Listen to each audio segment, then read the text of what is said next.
যেখানে দাঁড়িয়ে সেটি হচ্ছে কুড়িগ্রাম থেকে দূরে প্রত্যন্ত একটি এলাকা প্রথম আলো চর। এখানে এটি একটি শিক্ষা প্রতিষ্ঠান, নাম হচ্ছে প্রথম আলো চর প্রাথমিক বিদ্যালয়। এখানে কিছুক্ষণ আগেও শিক্ষার্থীরা পড়ায় মুখরিত ছিল।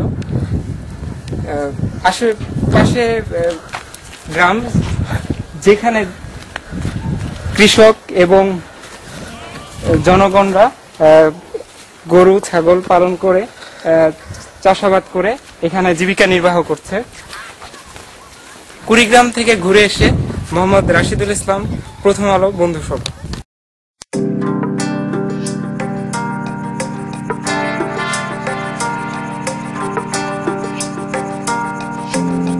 আমি এখন যেখানে দাঁড়িয়ে, ঠিক আছে, ওকে আবার।